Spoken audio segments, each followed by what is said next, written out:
The phone rang at 9:42 p.m. on December the 23rd, December. Snow was falling outside my tiny apartment window. I smiled when I saw Mom on the screen. I thought she was calling to beg me to come home for Christmas Eve. I answered with a laugh already in my voice. "Hey, Mom." "Luna." Her voice was ice. "You're not welcome here this year." Silence. "I mean it. Don't come. Don't call.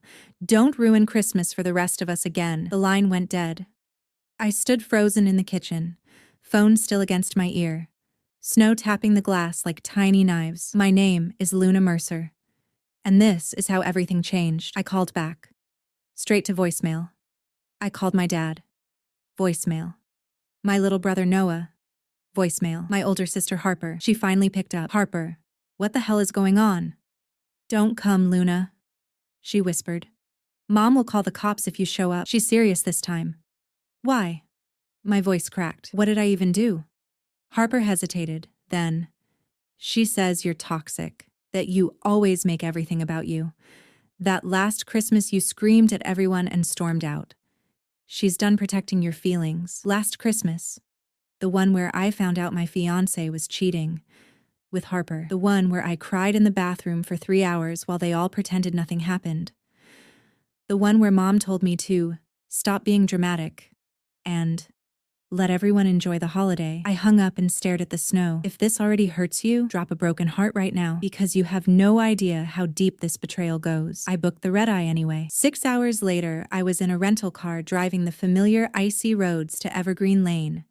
The Christmas lights on every house looked fake, mocking. I pulled up at 7:03 a.m. The house was glowing. Wreath on the door. Dad's ridiculous inflatable Santa on the lawn. My childhood home. I used my old key. It still worked. The smell of cinnamon and pine hit me like a slap. I walked into the living room and stopped breathing. There were new family photos on the mantel. Mom, Dad, Noah, Harper, and a girl I didn't recognize. Beautiful. Blonde. Smiling in my spot on the couch. Mom walked in carrying a tray of cookies. She saw me and the tray crashed to the floor. "Luna, I told you not to come." "Who is that girl in the photos?" I asked, voice shaking. Mom didn't even blink. "That's Chloe, your replacement." My knees almost gave out. "My replacement? She's been living here since June," Mom said calmly. "She's polite. She helps around the house. She doesn't scream or cry or ruin every holiday. She's the daughter we deserve." I laughed. A broken, ugly sound. "You replaced me with a stranger?" Dad appeared in the doorway. "Luna, leave. Now." I looked at him, the man who taught me to ride a bike, who came to every school play. He wouldn't meet my eyes. Noah poked his head out. 16 years old? My baby brother. He looked happy to see me for half a second, then scared. Harper walked in holding Chloe's hand. Chloe smiled sweetly. "Hi, you must be Luna. I've heard so much." I wanted to die. This twist is only the beginning. Hit subscribe right now and lock in with the Wordy Revenge family. We're racing to 100,000 subs, and your click decides if we make it before this story ends. Do it now. Don't miss what I did on Christmas Eve. If your blood is boiling already, smash that like and type, "How could a mother do this?" in the comments. I turned and walked out, snow soaking my boots. I sat in the car and screamed until my throat was raw. Then I made a decision. If they wanted to erase me, I would make sure the entire world knew my name instead. I opened my laptop in a coffee shop 2 miles away, created a brand new TikTok account, at the real Luna Mercer first video, me in the car, mascara running, voice shaking. Today, my mother told me I've been replaced by a 22-year-old stranger. She hung Christmas stockings with this girl's name on them. Mine is in the trash. This is my family's house, and I'm not allowed inside. Merry Christmas. I hit post. By noon, it had 3 million views. By nightfall, 28 million. The internet lost its mind. Type replaced. If you can't believe this is real, because tomorrow morning, I walked back into that house, and what happened next broke my mother forever. Christmas Eve, 6:12 a.m. I used the garage code. Still the same. My birthday. The house was quiet. Everyone still asleep. I walked straight to the living room. The Christmas tree sparkled.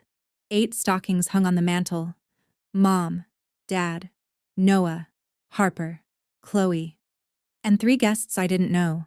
My old stocking, the one Mom knitted when I was 5, was crumpled in the fireplace ashes. I took a photo, posted it. Caption: they burned my childhood stocking, but they're about to feel the heat. Within minutes, my phone was exploding. News outlets DMing, reporters outside. Mom came downstairs in her robe, saw me, screamed. Security cameras caught everything. How dare you break in? I didn't break in, I said calmly. I belong here more than your fake daughter does. Dad thundered down the stairs. Get out or I'm calling the police. Go ahead. I smiled. Let them see what you've done. Chloe appeared at the top of the stairs, terrified. Harper behind her, arms protectively around her. That's when I dropped the first bomb. I held up a folder. Everyone wants to know why you replaced me. Here's your answer. I pulled out documents, adoption papers, signed by Mom and Dad, dated August of this year. Chloe Isabella Grant, legally adopted. My new sister. Mom went white. You adopted a grown woman? I laughed. Couldn't even wait for grandkids, so you just bought a new kid? The TikTok live I started had 1.4 million viewers, comments flying. This is insane. Call CPS even if she's 22. Expose them. Dad tried to grab my phone. I stepped back. Don't touch me. Ever again. Noah came out crying. Luna, please stop. You're scaring Chloe. I looked at my little brother.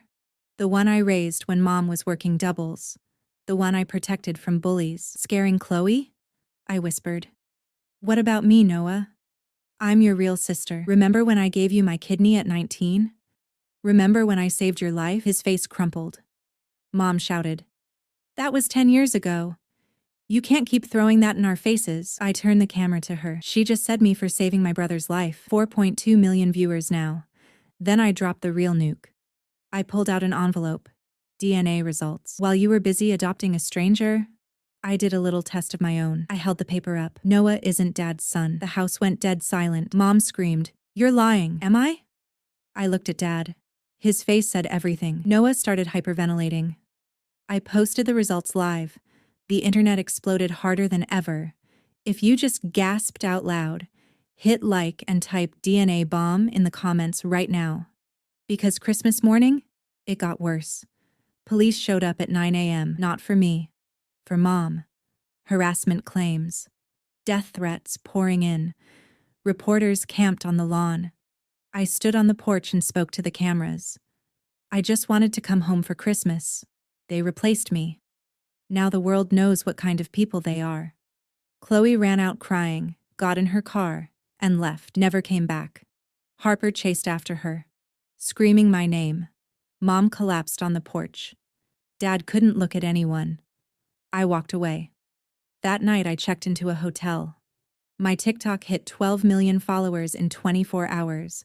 Brands DMing True, Netflix calling, lawyers offering to sue for free. But I wasn't done.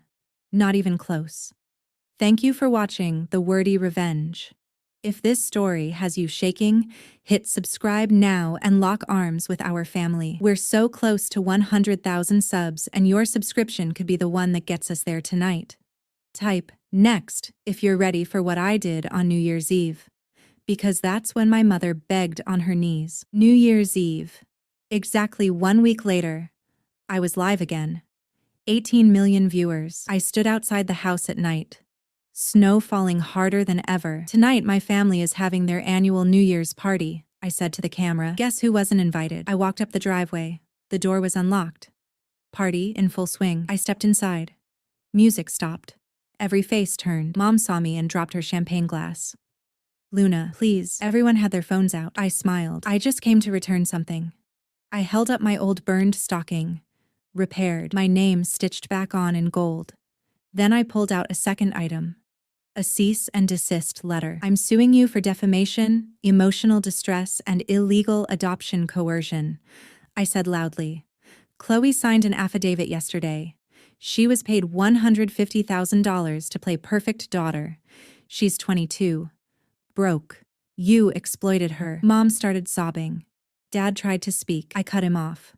Noah moved out this morning. He's staying with me now. He knows the truth. Noah appeared behind me, holding his suitcase. "I'm sorry, Mom," he said quietly. "I can't stay here." Harper was nowhere. I looked at Mom. "You wanted a family. Now you have none." I turned to leave. Mom grabbed my arm. "I'll give you anything. Money. The house. Please. Forgive me." I looked down at her hand on my sleeve. Then I looked her in the eyes. "You taught me blood doesn't matter. You adopted a stranger. So I adopted a new family too." I gestured to the camera. 18 million people who actually love me. I walked out. Fireworks started at midnight. I watched them from the hotel rooftop with Noah. He hugged me. "I'm sorry I didn't stand up sooner." I hugged him back. "You're here now. That's enough." Type, "Family isn't blood," if this hits you in the chest. Because part 4 is the one that made my mother disappear from public life forever. 6 months later, I bought both houses. The childhood home where they burned my stocking, and the bigger one next door with the wraparound porch. I knocked the fence down. Now it's one giant property. One giant middle finger made of brick and Christmas lights that stay up all year. 42.7 million subscribers. Netflix dropped the docuseries. The book hit #1 on the New York Times for 19 straight weeks. Vogue put me on the cover. The girl who canceled her own mother. But the real revenge? It lived in the details no one saw coming. I turned the original house into a safe haven. 23 bedrooms, 23 kids and young adults who were disowned, kicked out, or replaced.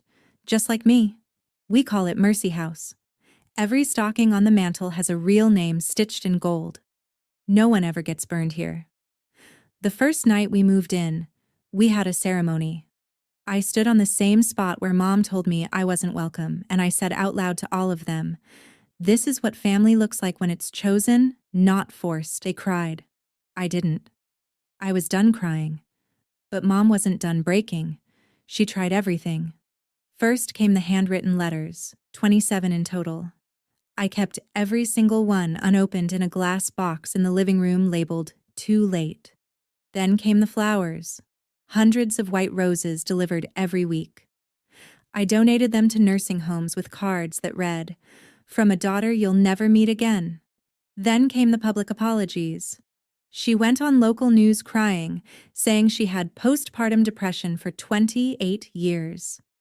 The comments roasted her alive. Then she made a TikTok account. At Mom Apology Tour, 60-second tearful videos every day. I stitched the first one with the original voicemail of her saying, "You're not welcome," on loop. The stitch got 187 million views. Her account was gone in 48 hours. Then came the final attempt, August 17th, my 29th birthday. I woke up to 300 missed calls, all from Mom. I didn't call back. Instead, I went live at noon. 63 million live viewers, a new record. I walked the camera through Mercy House, showed the new kitchen where we bake cookies every Sunday. The movie room where kids who never had Christmas now open presents in August just because we can. The garden where we planted roses over the exact spot they burned my stocking. Then I opened the front door. And there she was.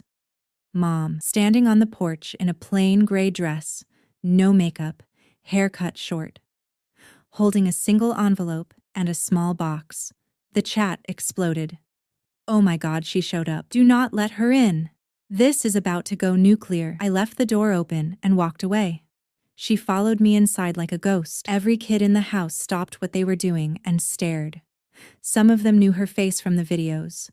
Some of them had the same dead look in their eyes that I used to have. Mom fell to her knees in the foyer. "I sold everything," she whispered. "The cars, the jewelry, the lake house. I have $47 in my bank account. I live in a studio with no heat. I just want to see you. Please." I looked down at her. "You replaced me with a paid actress. You burned my childhood in the fireplace. You told the world I was toxic while I was saving Noah's life with my own kidney. And now you want mercy?" She opened the box. Inside was the locket I gave her when I was 7. The one with my baby picture inside. She used to wear it every day. I never took it off. She cried. "Even when I hated you." I couldn't. I took the locket, closed the box, handed it to a 17-year-old girl standing beside me, Maya, disowned for being gay. This belongs to someone who actually deserves a mother's love, I said. Maya's eyes filled with tears. She put it on. Mom sobbed so hard she couldn't breathe. I crouched down so we were eye level. You want forgiveness? Earn it. Volunteer at shelters. Help the kids you threw away. Live with what you did. Because I'm not giving you absolution.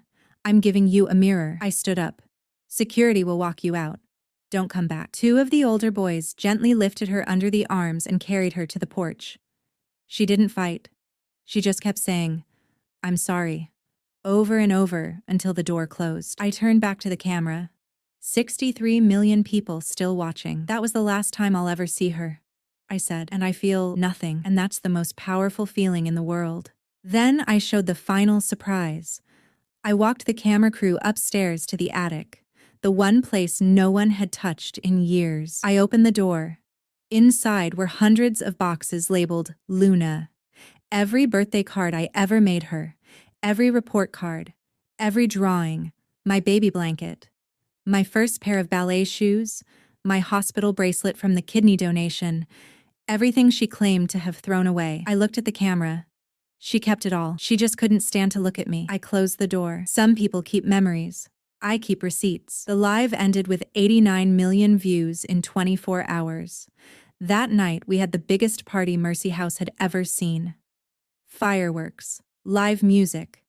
Every kid got to smash a plate with their old family's name on it. I stood on the roof at midnight and looked at the two houses glowing side by side. My phone buzzed. One new text from Mom's old number. I understand now. I'll spend the rest of my life trying to deserve you again. I love you more than air. I always did. I blocked the number. Then I posted one final TikTok. Me on the roof, wind in my hair. The houses lit up behind me like a palace. Caption. They told me I wasn't welcome home. So I built an empire instead. And every light you see is a kid who was told they didn't belong. Now they do. Forever. Blood makes you related. Love makes you family. And I chose mine. 489 million likes. Still climbing. If this ending gave you chills, drop A and tell me in the comments. Would you have opened that attic door for her?